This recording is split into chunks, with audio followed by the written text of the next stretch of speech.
Hello दोस्तों, नमस्कार। आप सभी लोगों का बहुत बहुत स्वागत है हमारे यूट्यूब चैनल स्टी विदूषण पर। आशा करता हूं कि आप सब लोग बहुत बेहतरीन होंगे। बिहार टीचर की तैयारी कर रहे सभी स्टूडेंट्स के लिए ये खास वीडियो रहने वाली है, जिसमें आपके बिहार संबंधित सभी प्रश्न होंगे, चाहे आपके भूगोल के हों, भारतीय अर्थव्यवस्था, इसमें आपके बिहार इतिहास, कई चीज़ें आपकी महत्वपूर्ण है। जो ये वीडियो मैराथन वीडियो है, आपके लिए बहुत ही इंपॉर्टेंट है। अगर आप बिहार टीचर का एग्जाम देने जा रहे हैं तो इस वीडियो को 1 से 2 बार देख लीजिएगा। संपूर्ण आपके बिहार राज्य को कवर किया गया है। चलिए वीडियो की शुरुआत करते हैं।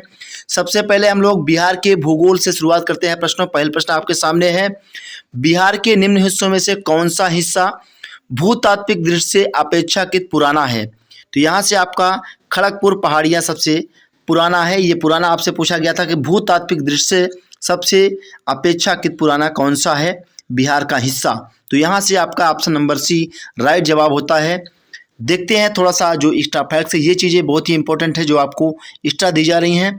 खड़गपुर पहाड़ियाँ धारवाड़ क्रम की हैं, जबकि रोहतास पठार आपका बिंद क्रम की उत्तर पश्चिमी पहाड़ियाँ शिवालिक हिमालय की भाग हैं, जो तृतीय क्रम की तथा उत्तर गंगा मैदान की नवीनतम है। दोस्तों, आपको बताना चाहेंगे कि जितने भी प्रश्न आपके बीपीएससी द्वारा अब तक पूछे गए हैं 1992 से लेकर 2022 तक, सभी प्रश्न इसमें इंक्लूड किए गए हैं। ये आपके जितने भी प्रश्न आपको दिए जा रहे हैं घटना चक्र की बुक से कराए जा रहे हैं। ये प्रश्न ऐसे हैं जो आप बिहार के लिए कोई भी एग्जाम देने जा रहे हैं, केवल टीचर एग्जाम तक ही सीमित नहीं है। अगर आप बिहार से संबंधित कोई भी एग्जाम देने जा रहे हैं तो यह वीडियो बहुत ही इम्पोर्टेंट है। आप लोग इसको 2 से 3 बार देखिएगा, सारे प्रश्न आपके तैयार हो जाएंगे। इसमें बिहार स्पेशल सभी प्रश्नों को समाहित किया गया है जो प्रॉपर बिहार से रिलेटेड है, चाहे आपका भूगोल हो, इतिहास हो, अर्थव्यवस्था से हो, और विविध प्रश्न जो आपके मिसलेनियस कह सकते हैं वो भी इसमें इंक्लूड किए गए हैं। अगला प्रश्न देखते हैं। अगर वीडियो आपको पसंद आए तभी वीडियो को आप लाइक करिएगा, वरना लाइक की भी आवश्यकता नहीं है। चैनल पर नए हैं आपको तभी चैनल को सब्सक्राइब करना है जब आपको वीडियो हेल्पफुल लगे। जुलाई 2019 में बिहार के महापाषाणिक स्थान, इसको कह सकते हैं मेगालिथिक साइट के पहले प्रक्षेपण के लिए विशेषज्ञों ने निम्नलिखित में से किस जिले का दौरा किया? तो जुलाई 2019 में बिहार के महापाषाणिक स्थान मेगालिथिक साइट के पहले प्रलेखन के लिए विशेषज्ञों ने निम्नलिखित में से किस जिले का दौरा किया है, आपको बताना है। राइट आंसर हो जाएगा आपका कैमूर। जुलाई 2019 में बिहार के महापाषाणिक स्थान मेगालिथिक साइट के पहले प्रलेखन के लिए विशेषज्ञों के दल ने कैमूर जिले का दौरा किया।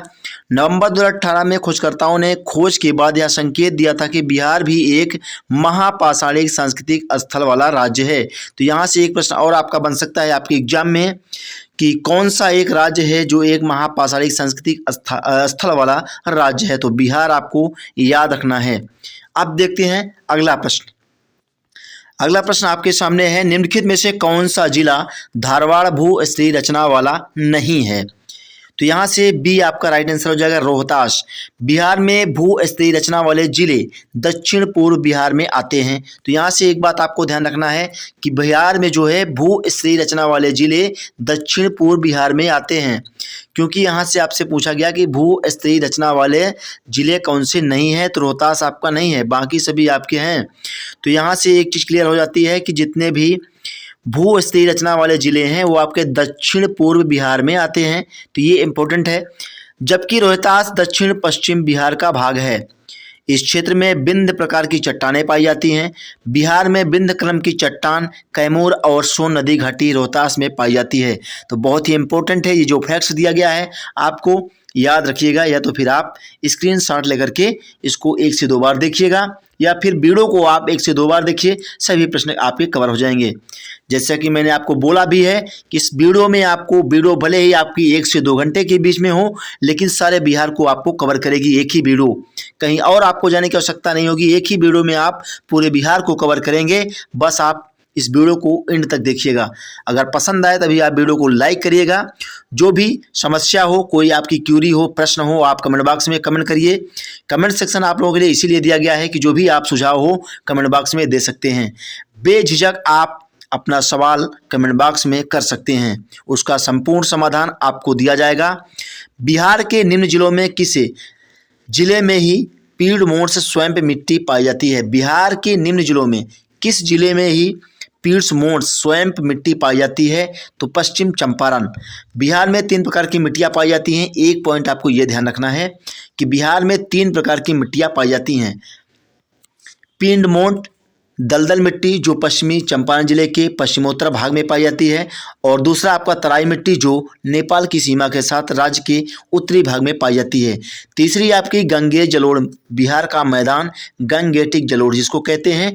दोनों नए और पुराने से दोनों आच्छादित हैं। तो यहाँ से आपकी ये जो पॉइंट दी गई है बहुत ही इंपॉर्टेंट है दोस्तों, स्टार लगा लीजिए, इससे प्रश्न आपकी एक एग्जाम में आएगा। कोई भी आप एग्जाम देने जा रहे हैं तो बिहार में 3 प्रकार की जो मिट्टियाँ पाई जाती हैं उनसे एक प्रश्न आपका बनेगा। तीनों मिट्टियाँ आपको याद होनी चाहिए। अब देखते हैं अगला प्रश्न। ब्रह्योन हिल बिहार के किस जिले में स्थित है? ये आपका गया जिले में स्थित है। ब्रह्योन हिल बिहार के गया जिले में स्थित है। एक पवित्र पहाड़ी है। तो यहाँ से बहुत ही अच्छी पॉइंट आपको लिखी गई है इस बुक में। इसका उल्लेख महाभारत और बौद्ध अभिलेखों में मिलता है। तो यहाँ से एक प्रश्न आपका बन सकता है कि किसका उल्लेख महाभारत और बौद्ध अभिलेखों में मिलता है जो ब्रह्योन हिल के नाम से जाना जाता है? किस राज्य के, या तो आपसे राज्य पूछा जाएगा या फिर जिला पूछा जाएगा। तो ये राज्य की बात करें तो बिहार और जिला आपका गया हो जाएगा। तो इस तरह से घुमा फिरा के कोई भी प्रश्न आपके एग्जाम में बने तो आपको ये पॉइंट जो दी गई हैं इसको ध्यान रखना है। गया जिला फाल्गुन नदी के तट पर अवस्थित है या स्थित है? तो यहाँ पे एक पॉइंट और भी आपको याद रखना है कि गया किस नदी के तट पर है? तो आपको फाल्गुन नदी ध्यान रखना है। आप देखते हैं अगला प्रश्न। निम्नलिखित में से कौन सी नदी फतुहा के पास गंगा में मिलती है? इंपॉर्टेंट है दोस्तों, स्टार लगा लीजिए। पुनपुन नदी फतुहा के पास गंगा में मिलती है। देखते हैं फैक्ट्स क्या कहता है आपका। पुनपुन नदी छोटा नागपुर पठार पलामू झारखंड से निकलकर बिहार के औरंगाबाद जिले में प्रवेश करती है और पटना जिले के फतुहा के समीप गंगा में मिल जाती है। मोरहर व दरगाह पुनपुन की सहायक नदियां हैं। तो यहाँ से ये फैक्ट्स आपको ध्यान रखना है। वीडियो 1 से 2 बार देखिएगा दोस्तों, सारी चीज़ें आपकी कवर हो जाएंगी जो बिहार से रिलेटेड है। बिहार के निम्न प्रशासनिक विभागीय जोड़ों में से किस जोड़े से गंगा नदी नहीं बहती? बिहार के निम्न प्रशासनिक विभागीय जोड़ों में से किस जोड़े से गंगा नदी नहीं बहती है? तो कोसी मगध, ये जो जोड़ा दिया गया है ऑप्शन नंबर डी में, इसमें जो है आपका गंगा नदी नहीं बहती है। तो ध्यान रखिएगा, दरभंगा, मुंगेर, पूर्णिया, भागलपुर, तिरहुत, सारण, इनसे आपकी देखते हैं फैक्ट से आपका चीज़ें क्लियर हो जाएंगी। अब फैक्ट्स पे आते हैं। गंगा नदी अपनी यात्रा के क्रम में बक्सर, भोजपुर, सारण, पटना, वैशाली, समस्तीपुर, बेगूसराय, खगड़िया, मुंगेर, भागलपुर, कटिहार आदि जिलों में प्रवाहित होती है। इस प्रकार कोसी मगध जोड़े से किसी में भी प्रवाहित नहीं है। तो यहाँ से आपका ऑप्शन नंबर डी निकल के आया था। अब अगला प्रश्न देखते हैं। बिहार राज्य में गंगा के किनारे स्थित जिलों की संख्या आपको बतानी है। 12 जिले जो हैं गंगा के किनारे स्थित है बिहार राज्य में। बिहार राज्य के 12 जिले गंगा नदी के तट पर अवस्थित हैं, जिसमें आपके सारण, बक्सर, भोजपुर, पटना, वैशाली, समस्तीपुर, बेगूसराय, लखीसराय, मुंगेर, खगड़िया, भागलपुर व कटिहार शामिल हैं। ये तमाम जिले आपको याद रखना है। बिहार राज्य में गंगा के किनारे से जो भी जिले स्थित हैं, कुल टोटल आपको 12 जिले स्थित हैं, याद रखिएगा। सीधे तौर पे आपके एग्जाम में ये प्रश्न पूछा जा सकता है। बिहार के किस जिले में गंगा नदी सबसे लंबी है? तो पटना में ये बिहार में जो है गंगा नदी सबसे लंबी है। गंगा नदी बिहार के 12 जिलों से होकर गुजरती है। एक पॉइंट आपको ये याद रखना है, जिनमें गंगा की सर्वाधिक लंबाई पटना जिले में है, 99 किलोमीटर में है ये फैली हुई। तो सबसे अधिक लंबाई इसकी पटना जिले में है। दूसरे स्थान पर भागलपुर आता है, जहां गंगा नदी की लंबाई 97 किलोमीटर है।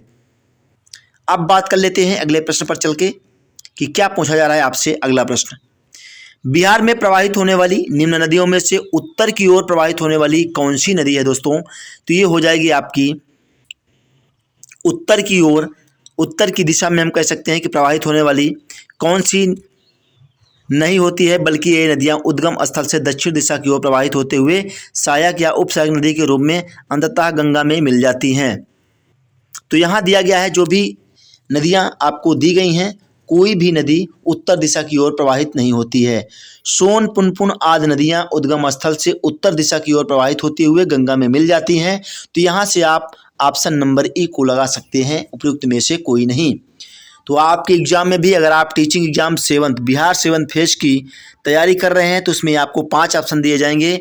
इसी 5 ऑप्शन में आपको किसी भी प्रकार से डरने की आवश्यकता नहीं है। 5वां ऑप्शन आपका होगा ये तो उपयुक्त में से कोई नहीं या फिर उपयुक्त में से एक से अधिक। तो यहाँ से हो जाएगा आपका उपयुक्त में से कोई नहीं, क्योंकि ये सभी नदियाँ उत्तर की ओर प्रवाहित नहीं होती हैं। तो सोन, पुनपुन आदि नदियां उद्गम स्थल से उत्तर दिशा की ओर प्रवाहित होती हैं, याद रखिएगा। यहाँ से जो कॉन्सेप्ट दिया गया है आपको बहुत ही इंपॉर्टेंट है दोस्तों, सभी कॉन्सेप्ट को आपको अच्छे से पढ़ के जाना है।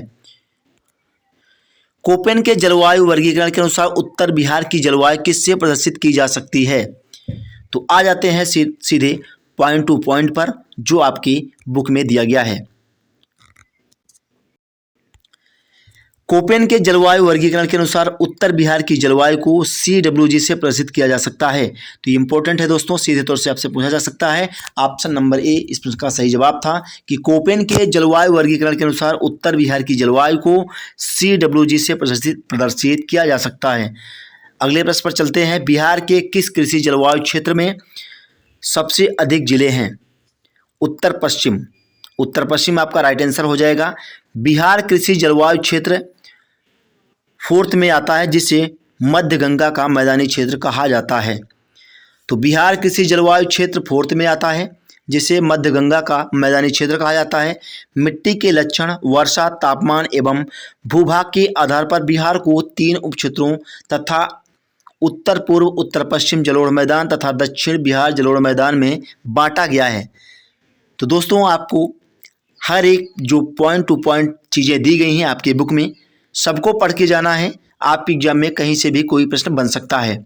यहाँ आप थोड़ी सी वीडियो लंबी रहेगी, लेकिन फटाफट से एक एक प्रश्न को हम कराते हुए चलेंगे थोड़ा तेज़ी से। कोई समस्या आपको अगर होती है तो आप कमेंट बॉक्स में कमेंट करिएगा। दक्षिण बिहार जलोढ़ मैदान को पुनः दक्षिण पूर्व ए तथा दक्षिण पूर्व बी में वर्गीकृत किया गया है। तो दक्षिण पूर्व ए और दक्षिण पश्चिम बी में वर्गीकृत किया गया। ये जो पॉइंट टू पॉइंट आपको चीज़ें दी गई हैं कॉन्सेप्ट के साथ, अच्छे से इसको भी आपको पढ़ लेना है ताकि चीज़ें आपको एग्जाम से पहले क्लियर रहें। उत्तर पश्चिम जोन में कुल 12 जिले शामिल हैं, यहाँ से एक पॉइंट आपको याद रखना है। जबकि उत्तर पूर्व जोन में 8 जिले शामिल हैं। दक्षिण बिहार जलोढ़ मैदान जोन में कुल 17 जिले शामिल हैं, जिसमें से दक्षिण पूर्व जोन ए में 6 जिले तथा दक्षिण पश्चिम जोन बी में 11 जिले शामिल हैं। इस प्रकार स्पष्ट है कि सर्वाधिक जिले उत्तर पश्चिम जोन में शामिल हैं। तो यहाँ से चीज़ें आपकी क्लियर हो गई होंगी। आशा करता हूँ कि वीडियो आपको अच्छी लग रही होगी। अगर वीडियो आपको अच्छी लग रही है तो वीडियो को आप जितने भी अभ्यर्थी, काफ़ी लोगों ने वीडियो को देखा है अब तक, लेकिन संख्या आपकी बहुत कम है लाइक करने वालों की। मुजफ्फरपुर, दरभंगा, चंपारण जिले में कौन सी मिट्टी अधिकांशतः पाई जाती है? तो नवीन जलोढ़। मुजफ्फरपुर, दरभंगा तथा चंपारण जिलों में कौन सी मिट्टी अधिकांशतः पाई जाती है? नवीन जलोढ़। दरभंगा, मुजफ्फरपुर, चंपारण जिलों में नवीन जलोढ़ मिट्टी पाई जाती है। गंडक, बूढ़ी गंडक, बागमती आदि नदियाँ द्वारा प्रत्येक वर्ष बाढ़ के पानी से लाए गए मलबों या गाद के निक्षेपण से नवीन जलोढ़ मिट्टी, जिसको खादर भी कहते हैं। तो यहाँ से दोनों बातें एक ही हैं। एग्जाम में आपके चाहे खादर लिख के आए या जलोढ़ मिट्टी लिख के आए, तो इसका निर्माण होता है या मिट्टी धान, गेहूँ, पटसन, गन्ना आदि फसलों के उत्पादन में सहायक होती है। तो यहाँ से जो पॉइंट आपको दी गई हैं आपके बुक में अच्छे तरीके से याद कर लेना है। बिहार का सर्वाधिक जूट उत्पादन जिला आपको बताना है। तो यहाँ से पूर्णिया आपका राइट आंसर हो जाएगा। बिहार का सर्वाधिक जूट उत्पादन जिला पूर्णिया है। अगला प्रश्न, उससे पहले हम लोग थोड़ा सा फैक्ट्स पे चलते हैं। जूट का सर्वाधिक उत्पादन बिहार राज्य के पूर्णिया जिले में होता है। जूट की खेती बिहार के आर्द्र क्षेत्र में होती है। इसकी उपज के लिए उच्च आर्द्रता, ऊंचा तापमान, उपजाऊ जलोढ़ मिट्टी, हल्की वर्षा 105 से 115 मिलीमीटर आवश्यक है। आर्थिक समीक्षा 2021 और 22 के अनुसार भारत में सर्वाधिक जूट उत्पादन पश्चिम बंगाल राज्य में होता है। तो यहाँ से पॉइंट से चीज़ें क्लियर होती हैं कि सर्वाधिक जूट उत्पादन आज से पूछा जाए तो पश्चिम बंगाल राज्य आपको याद रखना है। पश्चिम बंगाल कुल जूट उत्पादन का 79.68%, बिहार आपका 10.20% और असम आपका 8.33% उत्पादन करता है जूट का। बिहार का जूट उत्पादन में दूसरा स्थान है। और जिला आपसे पूछा गया तो पूर्णिया आपको याद रखना है। बिहार से स्पेशली पूछा जाए कि कौन सा जिला जूट उत्पादन में अग्रणी है। तो यहाँ से चीज़ें आपकी क्लियर हो गई होंगी और वीडियो आपको पसंद आ रहा होगा। नहीं आता है तो आपको वीडियो को लाइक करने की और चैनल को सब्सक्राइब करने की कोई आवश्यकता आपको नहीं होती है। दोस्तों, प्रधानमंत्री नरेंद्र मोदी ने हाल ही में मंडल बांध परियोजना की नींव किस नदी पर बनाने के लिए रखी थी? ये आपका 2019 में पूछा गया था, तब का ये प्रश्न है, लेकिन रिपीट होता है तो इम्पोर्टेंट है, नहीं तो फैक्ट्स को हम लोग देख लेते हैं। प्रधानमंत्री नरेंद्र मोदी ने हाल ही में मंडल बांध परियोजना की नींव किस नदी पर बनाने के लिए रखी थी? तो यहाँ से उत्तरी कोयल नदी आपका राइट आंसर हो जाएगा। 5 जनवरी 2019 को प्रधानमंत्री नरेंद्र मोदी ने झारखंड के पलामू जिले के मेदिनी नगर में उत्तर कोयल मंडल डैम कह सकते हैं इसको, परियोजना के सिंचाई एवं पेयजल योजनाओं का शिलान्यास किया। यह परियोजना झारखंड के लातेहार, पलामू, गढ़वा जिले में अवस्थित है। यह परियोजना उत्तरी कोयल सोन नदी की सहायक नदी पर निर्मित है। इस परियोजना से बिहार के औरंगाबाद और गया जिलों में, झारखंड के गढ़वा और पलामू जिले में सिंचाई की सुविधा उपलब्ध होगी। तो ये जो तमाम फैक्ट्स आपको मिल रहे हैं, ये आपके एग्जाम को और अधिक बढ़ाते हैं। इसको आप बोरिंग मत समझिएगा, क्योंकि आपकी पॉइंट टू पॉइंट कॉन्सेप्ट आपको याद होते चलते हैं। त्रिवेणी नहर किस नदी पर निर्मित है? गंडक नदी। त्रिवेणी नहर का निर्माण बिहार में गंडक नदी पर किया गया है। तो त्रिवेणी नहर किस नदी पर निर्मित है? गंडक आपको याद होना चाहिए। 2017 में पूछा गया प्रश्न है। कैमूर पठार किसके लिए प्रसिद्ध है? तो चूना पत्थर के लिए प्रसिद्ध है। 2017 में ये प्रश्न आया था। सभी प्रश्न आपके बीपीएससी के प्रीवियस ईयर में पूछे गए प्रश्न हैं। हमने आपको वीडियो की स्टार्टिंग में ही आपको बताया है। किसी प्रकार से आपको ये भ्रमित करने वाली वीडियो नहीं है। जो चीज़ें आपको दी गई हैं वो आपके घटना चक्र की बुक द्वारा आपको दिया जा रहा है। कैमूर का पठार चूना पत्थर के लिए प्रसिद्ध है। कैमूर पठार रोहतास और कैमूर जिले में स्थित है। यह पठार शैल चूना पत्थर और बलुआ पत्थर से निर्मित है। इस पठार के चूना पत्थर के आधार पर बंजारी में सीमेंट उद्योग है। नेक्स्ट अगला क्वेश्चन, निम्नलिखित झीलों में से कौन सी बिहार में स्थित है? क्वेश्चन नंबर 18 आपके सामने है। तो ये आपका अनुपम झील राइट आंसर हो जाएगा। अनुपम झील कैमूर यानी बिहार में स्थित है। यह झील कैमूर वन्यजीव अभ्यारण्य की सीमा में स्थित है। कैमूर वन्यजीव अभ्यारण्य बिहार के कैमूर जिले में स्थित है। कैमूर पहाड़ी श्रृंखला के बीच उत्तर प्रदेश की सीमा के पास सोन नदी के पश्चिमी तट पर भभुआ के निकट स्थित है। तो ये तमाम बातें आपको याद होनी चाहिए। ये आपके एग्जाम को विस्तारित करता है। जितने भी एक्स्ट्रा फैक्ट्स आपको इस बुक में दिया गया है। कैमूर वन्यजीव अभ्यारण्य बिहार का सबसे बड़ा वन्यजीव अभ्यारण्य है। एक पॉइंट आपका यहाँ से निकल के आ रहा है कि बिहार वन्यजीव अभ्यारण्य का सबसे बड़ा कौन सा है, या हम कह सकते हैं कि बिहार में सबसे बड़ा वन्यजीव अभ्यारण्य कौन सा है? तो कैमूर आपको याद रखना है। सांभर झील राजस्थान में जयपुर के निकट स्थित है। तो यहाँ से एक बात और आपको पता चल गई है। सुखना झील आपसे पूछा जाए तो चंडीगढ़ में, तथा कामा झील आपका हरियाणा में स्थित है। तो यहाँ से 3-4 पॉइंट निकल के आती हैं जो आपके किसी भी एग्जाम के लिए इम्पोर्टेंट रहने वाली है। अगले प्रश्न की बात करते हैं, उत्तर बिहार किसके लिए प्रसिद्ध है? 19वां क्वेश्चन है कि उत्तर बिहार किसके लिए प्रसिद्ध है दोस्तों? तो ये बाढ़ के लिए प्रसिद्ध है। उत्तर बिहार में कई नदियां बहती हैं जो गंगा नदी में मिलती हैं। इस क्षेत्र में प्रतिवर्ष बाढ़ आने के कारण यहाँ की फसल तथा जनजीवन अस्त व्यस्त हो जाता है। बिहार के क्षेत्रफल में कुल बोई गई भूमि का प्रतिशत आपको बताना है। तो बिहार की आर्थिक समीक्षा 2021 और 22 के अनुसार 2019 और 20 में राज्य में कुल बोई गई भूमि 7,296.81 हजार हेक्टेयर थी, जो राज्य के कुल भौगोलिक क्षेत्रफल का लगभग 77.9%। तो परसेंटेज की बात करी जाए तो 77.9% आपको याद रखना है। और कुल बोई गई हेक्टेयर की बात करें तो ये आपको 7,296.81 हेक्टेयर आपको याद रखना है। आपके एग्जाम में ये प्रश्न ऐसे आपकी एक पूछे जाएंगे, ध्यान रखना। ये प्रश्न आपके इम्पोर्टेंट है। बिहार में कोयले का अनुमानित भंडार आपको बताना है। 16 करोड़ टन राइट आंसर हो जाएगा।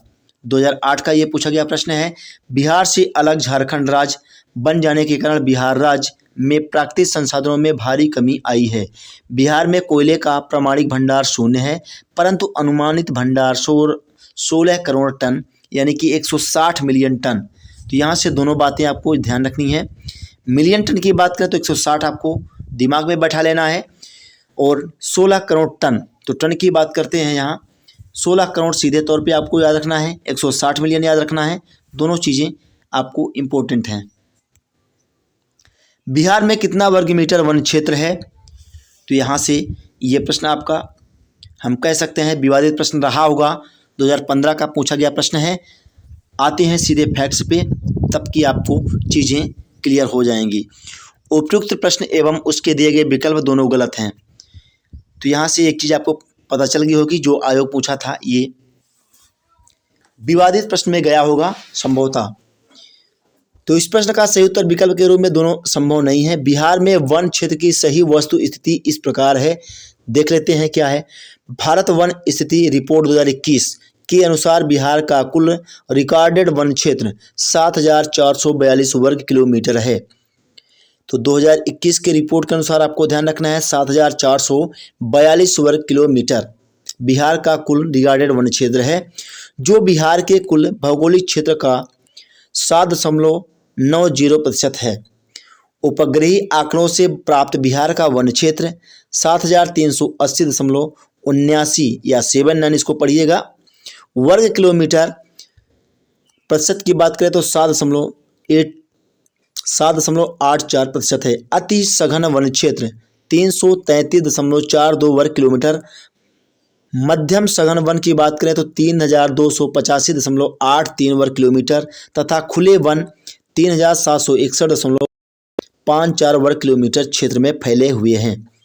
बिहार के सर्वाधिक वनावरण क्षेत्र वाले जिले भभुआ, कैमूर जिसको कहते हैं, पश्चिमी चंपारण एवं रोहतास तथा न्यूनतम वनावरण क्षेत्र वाले राज्य जिले शेखपुरा, अरवल, जहानाबाद। सर्वाधिक वनावरण प्रतिशत वाले जिले भभुआ, जमुई, नवादा। न्यूनतम वनावरण प्रतिशत वाले जिले शेखपुरा, सीवान, बक्सर।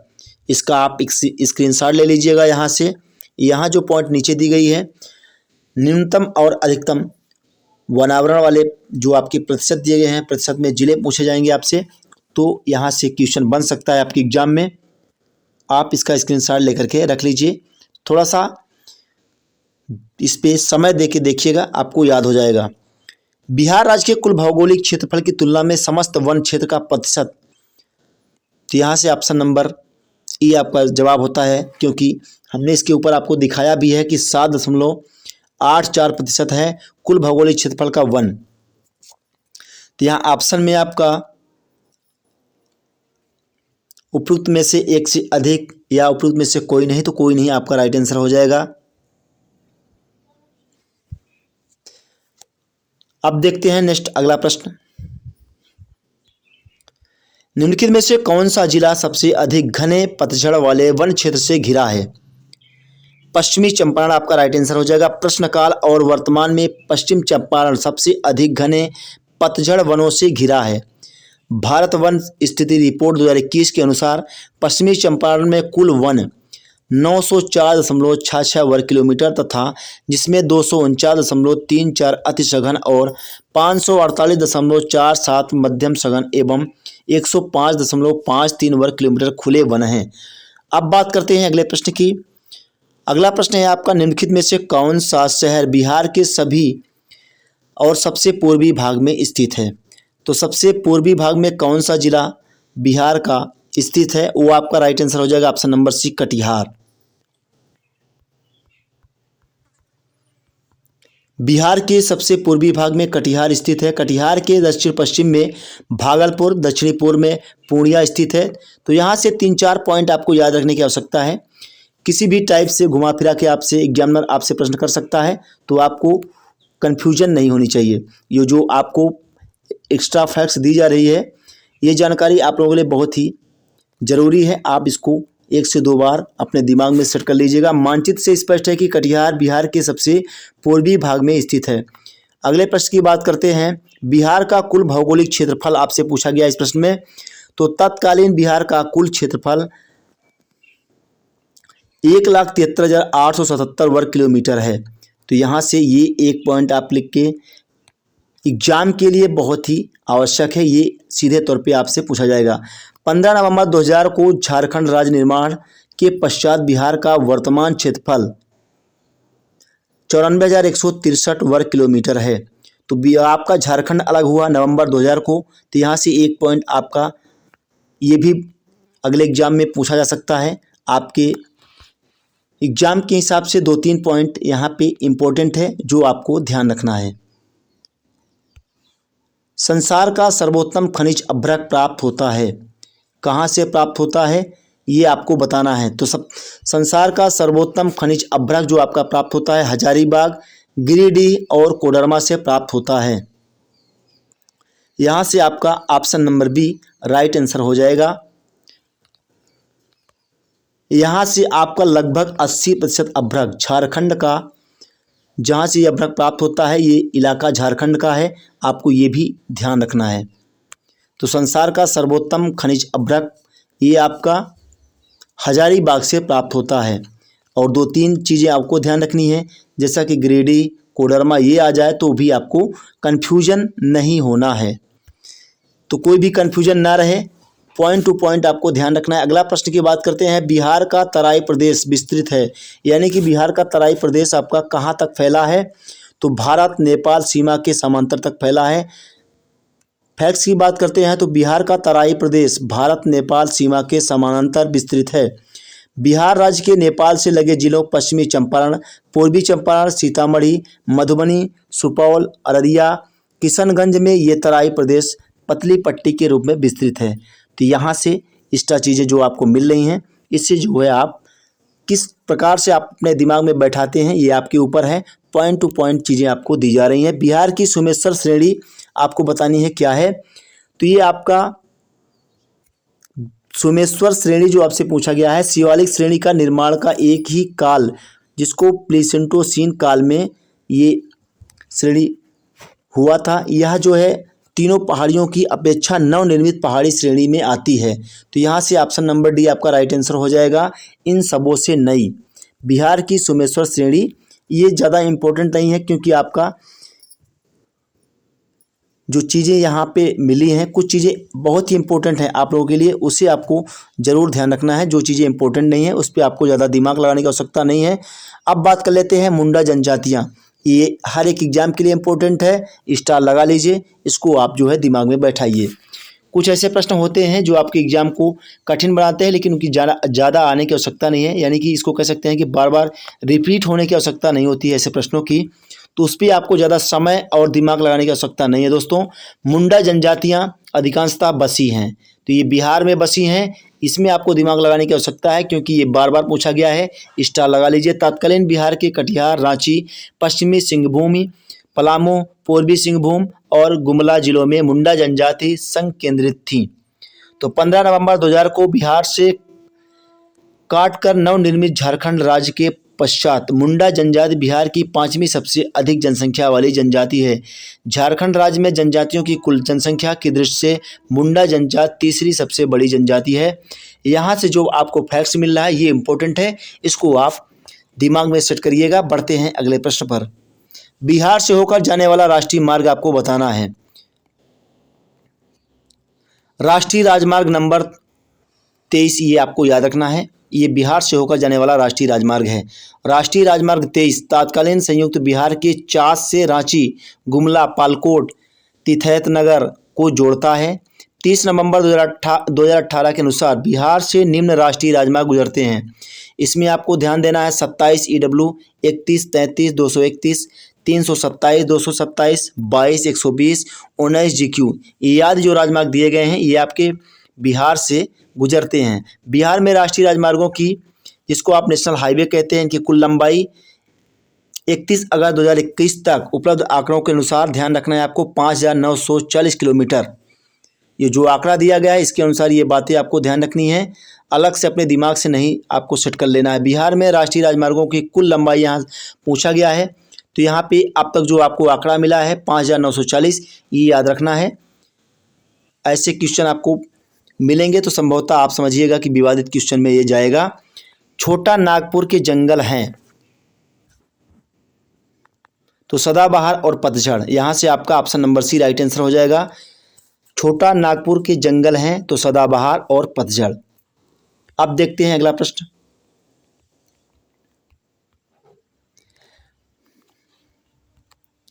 बिहार में भारी मशीन निर्माण प्लांट आपको बताना है कहाँ स्थित है। तो रांची में स्थित है। देखिए उस समय ये आपका रांची जो है इस समय तो झारखंड में आता है, लेकिन आपका ये प्रश्न 1997 और 98 में पूछा गया, तब आपका बिहार से झारखंड अलग नहीं होता। झारखंड आपका 2000 में अलग हुआ था। तो इसमें आपको ये कन्फ्यूजन होना चाहिए कहाँ से बिहार में आपका ये रांची कहाँ से आ गया है। तो थोड़ा सा आप दिमाग लगाइएगा, चीज़ों को ध्यान रखिएगा, तभी आप सही से कर पाएंगे। तत्कालीन बिहार में भारी मशीन निर्माण plant highway engineering corporation limited की स्थापना 1958 में रांची में की गई।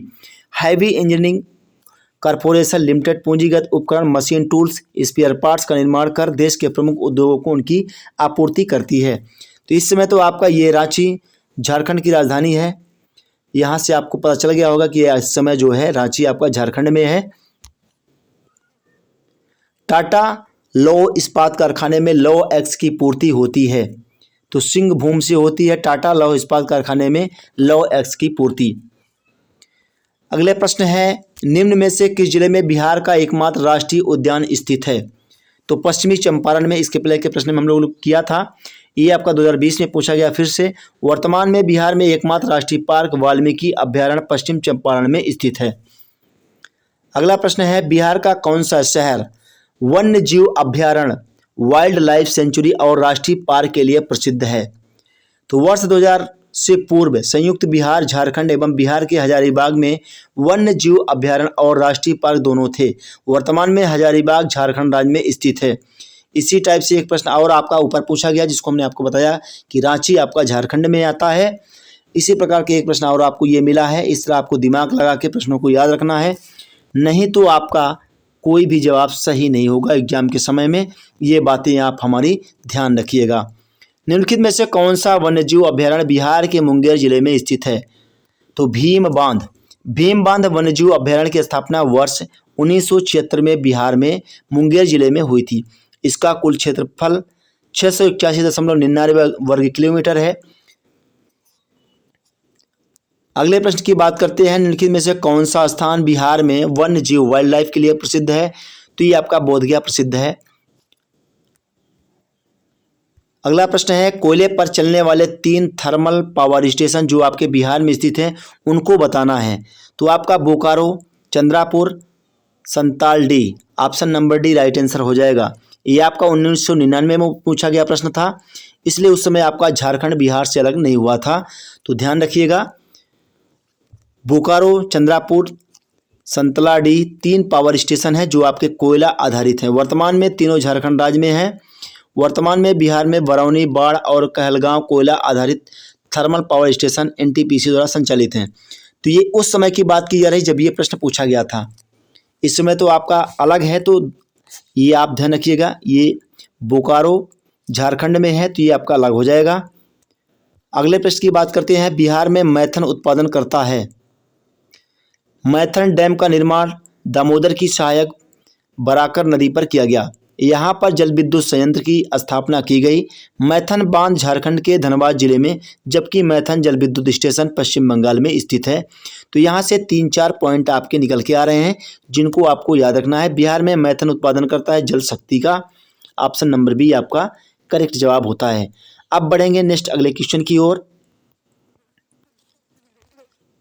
पुराना बिहार कितना प्रतिशत जमीन लेकर झारखंड राज्य बना। तो 45.85%। झारखंड राज्य बनने से पूर्व संपूर्ण बिहार का क्षेत्रफल 1,73,877। इसके पहले के प्रश्न में हम लोगों ने आपको बताया भी था, जो आपकी पॉइंट टू पॉइंट प्रश्न आपको दिए गए हैं।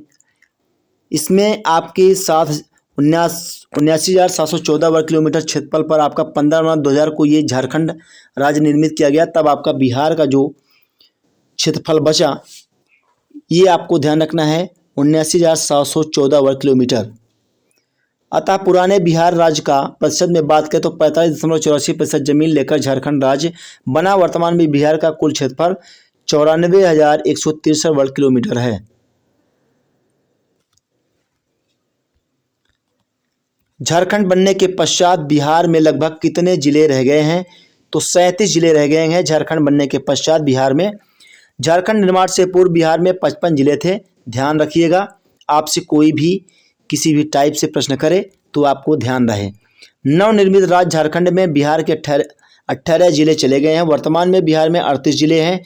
38वां जिला आपका अरवल अगस्त 2001 में और जहानाबाद को विभाजित कर बनाया गया है। अगले प्रश्न की बात करते हैं, बिहार की सिंचाई क्षमता अंततः कितनी है?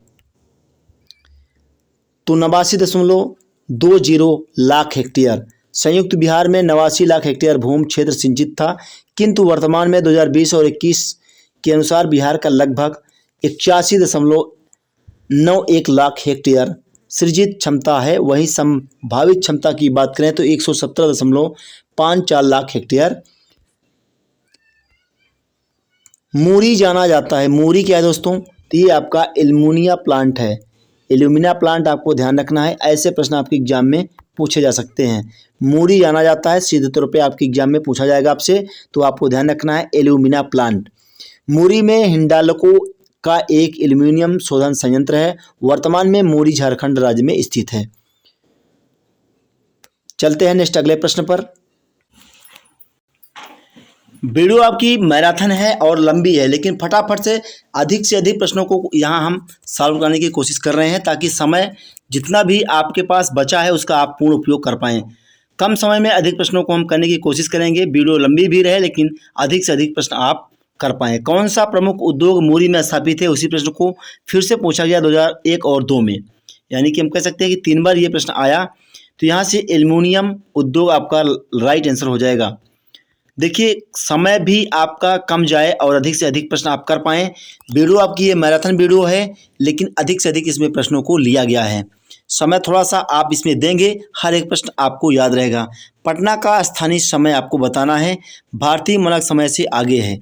पटना का मानक समय भारतीय मानक समय से निर्धारित होता है। भारत का मानक समय 82 डिग्री 30 अंश पूर्वी देशांतर, जो प्रयागराज, इलाहाबाद एवं मिर्ज़ापुर से होते हुए गुजरती है, इससे निर्धारित होता है। भारत का मानक समय ग्रीनविच मीन टाइम, जिसको GMT कहते हैं, इससे 5.5 घंटा आगे है। जबकि पटना का स्थानीय मानक समय भारतीय मानक समय से आगे है, क्योंकि पटना 85 डिग्री 13 अंश पूर्वी देशांतर पर अवस्थित है। यहाँ से एक एक पॉइंट आपको ध्यान रखना है। कहीं से भी प्रश्न आपके निकल के एग्जाम में आ जाए तो आपको ये न लगे कि ये कहाँ से आ गया है। दोस्तों, अगला प्रश्न है, जुलाई 2018 तक पटना जिला बिहार के कितने जिलों में सीमाबद्ध था?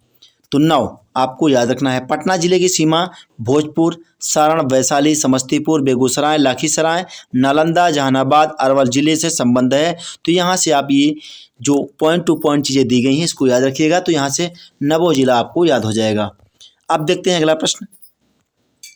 बिहार में कृषि योग्य भूमि का कितना प्रतिशत भाग सिंचित है? तो 50% से अधिक भाग सिंचित है बिहार में कृषि योग्य भूमि। यहाँ जो आपको प्रश्न कराए जा रहे हैं 1900 से लेकर के आपके 2022 तक के प्रश्न समाहित किए गए हैं। काफ़ी चीज़ें आपको मिलेंगी, कुछ नहीं मिलेंगी, कुछ पुरानी मिलेंगी, लेकिन सारी चीज़ें आपकी BPSC द्वारा पूछी गई चीज़ें मिलेंगी। तो बिहार सरकार की आधिकारिक वेबसाइट में प्रदत्त आंकड़ों के अनुसार बिहार में शुद्ध बोया गया क्षेत्र 56.03 लाख हेक्टेयर है। शुद्ध सिंचित क्षेत्र की बात करें तो 33.51 लाख हेक्टेयर है, जो शुद्ध बोए गए क्षेत्र का 59.80% है। तो यहाँ से 3-4 पॉइंट यानी कि 3-4 प्रश्न आपके एग्जाम में बन सकते हैं। आपको स्क्रीनशॉट लेकर के रख लेना है। पूर्व में बंगाल का दुख कही जाने वाली बिहार से उद्गम होने वाली नदी कौन सी है? दामोदर आपकी राइट आंसर हो जाएगा। कोसी नदी बिहार का शोक कहा जाता है उसको, और दामोदर नदी आपकी पूर्व में बंगाल को कहा जाता है, सरो ऑफ बंगाल। तो यहाँ से 2-3 प्रश्न आपके एग्जाम में बन सकते हैं। एक एक प्रश्न आपके लिए इम्पोर्टेंट है।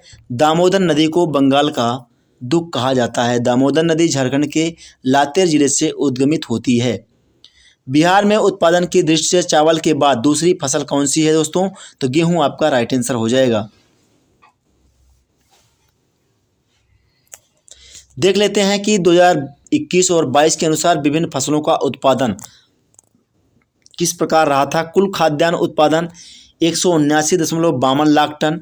चावल की बात करें तो 7,392.72 हज़ार टन और गेहूं की बात करते हैं तो 6,635.02 हज़ार टन। मक्का की बात करते हैं तो 3,521.41 हज़ार टन। ये आपका जो बिहार की आर्थिक समीक्षा रिपोर्ट 2021 और 22 के अनुसार आंकड़ा दिया गया है। यहाँ पे नोट में आपको दिया गया कि भारत सरकार ने 2 जनवरी 2020 को मक्का और गेहूं के उत्पादन और उत्पादकता में उपलब्धियों के लिए राज्य को कृषि कर्मण पुरस्कार प्रदान किया था। तो यहाँ से ये जो नोट में दिया गया ये भी आप नोट कर लीजिए। जैसा कि नोट लिखा गया तो अपने दिमाग में भी ये चीज़ें नोट कर लीजिए। बिहार की मुख्य खाद्यान्न फसलें आपको बतानी है कौन सी है, तो चावल गेहूँ मक्का आपका राइट आंसर हो जाएगा।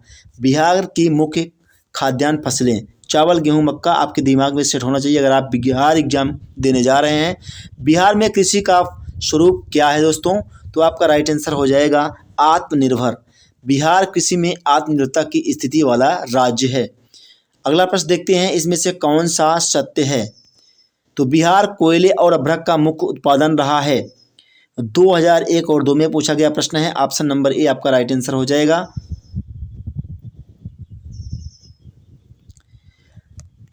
बिहार कोयले और अभ्रक का मुख्य उत्पादक था, परंतु झारखंड राज्य के बनने के बाद अब ऐसा नहीं रहा दोस्तों, ध्यान रखिएगा। उड़ीसा को वर्ष 1936 में बिहार से अलग कर नया राज्य बनाया गया था।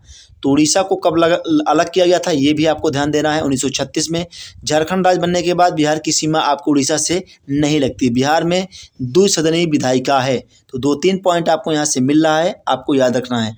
पलामू रांची किस खनिज के लिए प्रसिद्ध है, तो लौह एक्स के लिए प्रसिद्ध है पलामू।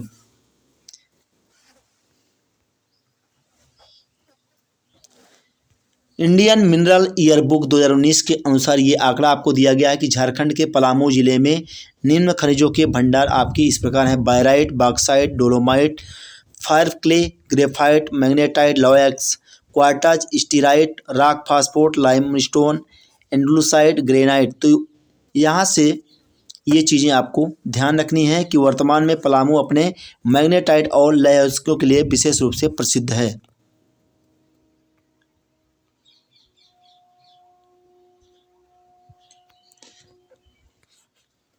तो विकल्प यहाँ से आपका ए और बी दोनों सही जवाब हो जाएंगे।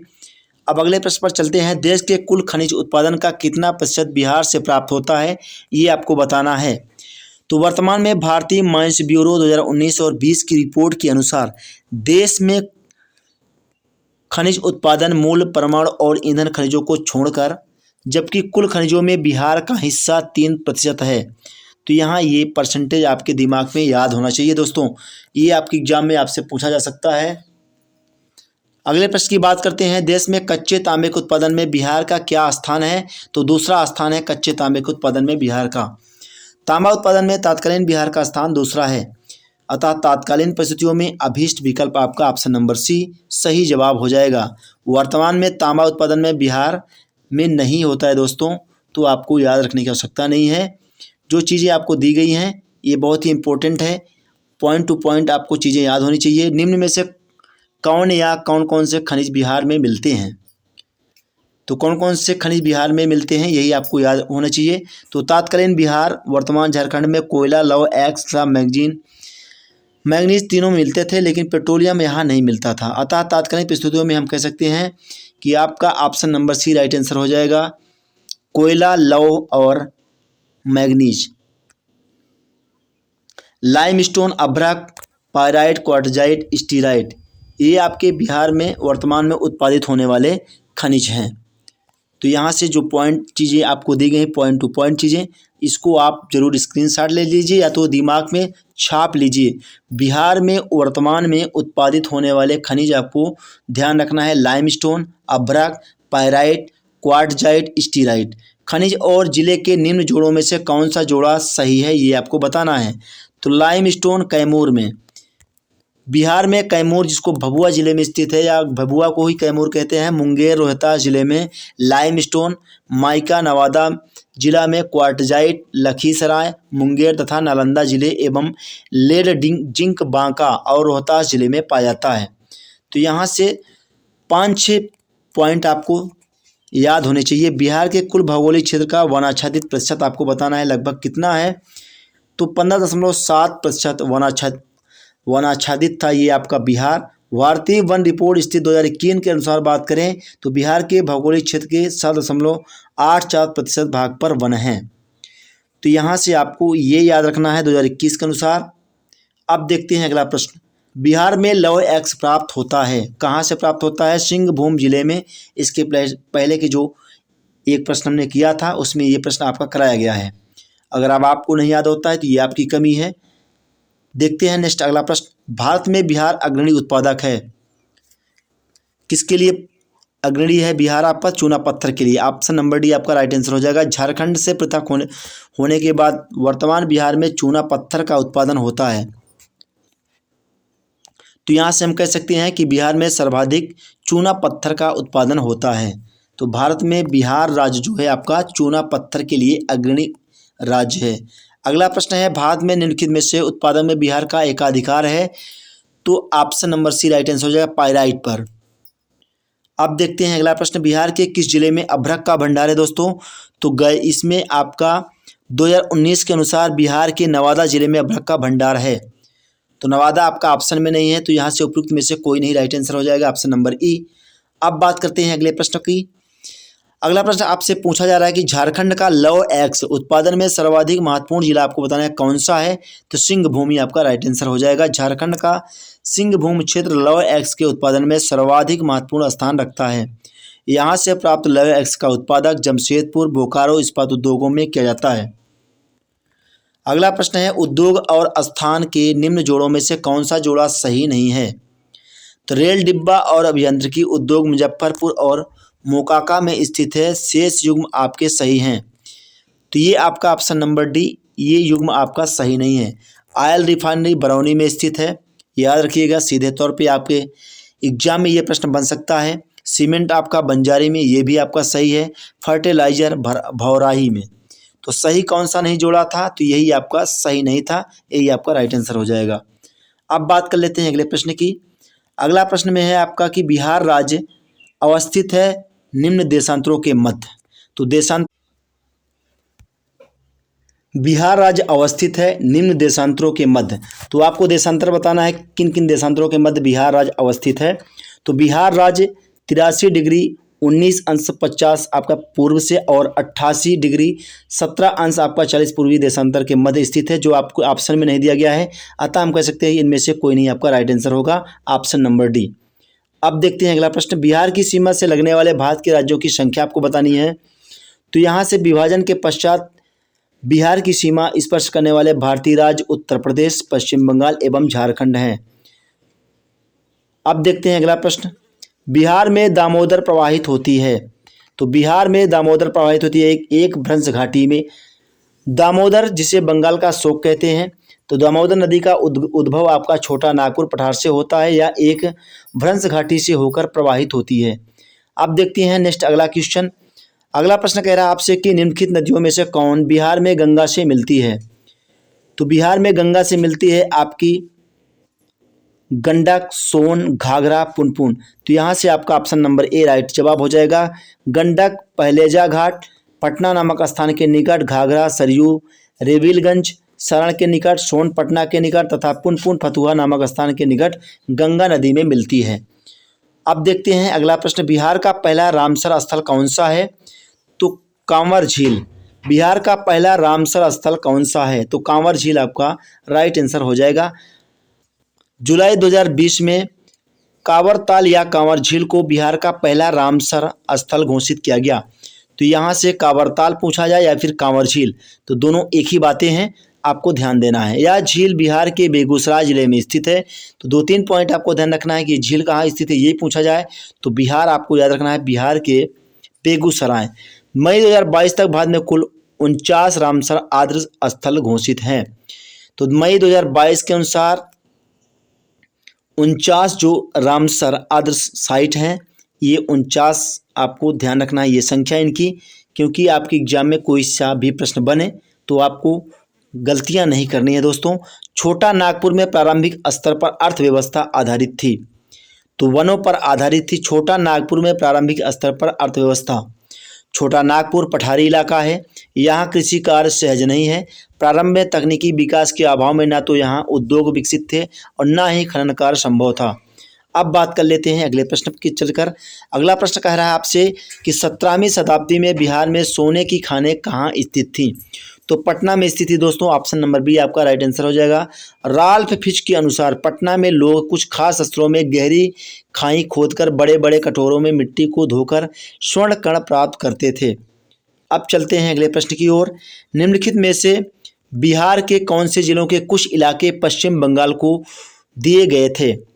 तो पूर्णिया और मनभूमि।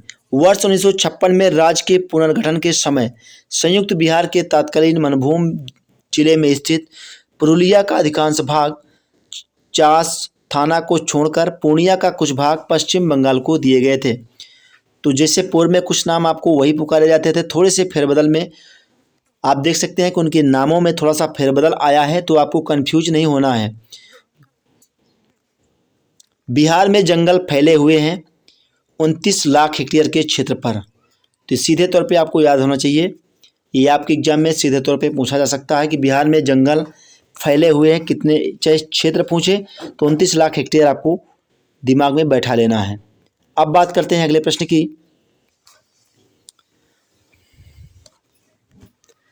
बिहार में क्षेत्र के प्रतिशत के रूप में कुल वन क्षेत्र हैं। तो इसके पहले के प्रश्न में हम लोगों ने किया था, अगर नहीं भी किया है तो आप याद रखिएगा 7.84% 2021 के अनुसार।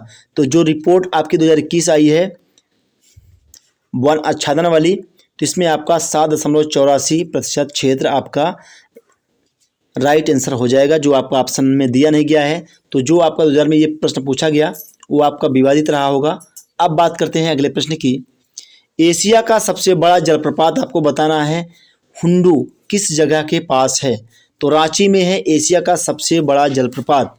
ये हुंडू आपका रांची में है, ध्यान रखिएगा। हुंडू जलप्रपात रांची के निकट स्वर्ण रेखा नदी पर स्थित है। तो 3 बातें यहाँ से निकल के आ रही हैं जो आपको याद होनी चाहिए। अब बात कर लेते हैं अगले प्रश्न की। बिहार का अधिकांश क्षेत्र आच्छादित है। तो कछारी मिट्टी से आच्छादित है, राइट आंसर हो जाएगा आपका ऑप्शन नंबर बी। कछारी मिट्टी या दोमट मिट्टी दोनों बातें एक ही हैं, आपको याद होनी चाहिए। बिहार की शस्य गहनता कितनी है? तो 128%। 2019 और 20 में आर्थिक समीक्षा 2021 और 22 बिहार की शस्य गहनता 144% है, जबकि प्रश्नकाल में 128 थी। तो अब आपको वर्तमान में 2021 और 22 के अनुसार 144% आपको याद रखना है बिहार की शस्य गहनता। आज़ादी के बाद बिहार में सिंचित क्षेत्र बढ़ा है लगभग कितना? आपको याद रखना है 10 गुना। आज़ादी के बाद बिहार में सिंचित क्षेत्र बढ़ा है 10 गुना, आपको याद होना चाहिए। अगला प्रश्न है बिहार में कृषि के अंतर्गत क्षेत्र है। तो बिहार आर्थिक समीक्षा 2021 और 22 के अनुसार वर्ष 2019-20 में 50.77 लाख हेक्टेयर क्षेत्र बिहार में कृषि अंतर्गत आता है। अगला प्रश्न है बिहार में किस प्रकार के उद्योगों की प्रत्याशा एवं संभावनाएं हैं? तो कृषि आधारित उद्योग। ऑप्शन नंबर डी आपका राइट आंसर हो जाएगा। बिहार में सूचना एवं संचार प्रौद्योगिकी, खाद्य प्रसंस्करण एवं कृषि आधारित तथा वस्त्र परिधान चमड़ा आधारित उद्योगों की प्रत्याशा एवं संभावनाएं चिन्हित की गई हैं। इसके बाद के जो हमारी मैराथन वीडियोज होगी उसमें हम देखेंगे कृषि उद्योग एवं विविध। तो ये इसमें आपके कृषि और उद्योग से संबंधित तमाम प्रश्न होंगे जो आपके अब तक बीपीएससी द्वारा पूछे गए हैं। तो यहाँ से हम लेंगे आपसे इजाज़त। आशा करता हूँ कि वीडियो आपको पसंद आई होगी। अगर वीडियो आपको पसंद आई है तो वीडियो को लाइक करिएगा। साथ में जितने भी आपके व्हाट्सएप फेसबुक जो भी आपने ग्रुप बनाया है वहाँ पे आप इस वीडियो को शेयर कर दीजिए ताकि अधिक से अधिक लोग इस वीडियो के साथ जुड़ सकें। वीडियो को आपको 1 से 2 बार देखनी है, सारी चीज़ें आपकी क्लियर हो जाएंगी, आपके मन मस्तिष्क में हर एक प्रश्न बैठ जाएगा। आशा करता हूं कि वीडियो आपको पसंद जरूर आई होगी। अगर वीडियो आपको पसंद आई है, चैनल पर नए हैं, चैनल को सब्सक्राइब कर लें, साथ में बेल आइकन को प्रेस कर दें, जिससे आपको जब भी कोई वीडियो अपलोड की जाए उसका नोटिफिकेशन आप तक पहुंच सके। मिलेंगे नेक्स्ट अगले वीडियो में जिसमें आप देखेंगे कृषि उद्योग एवं विविध।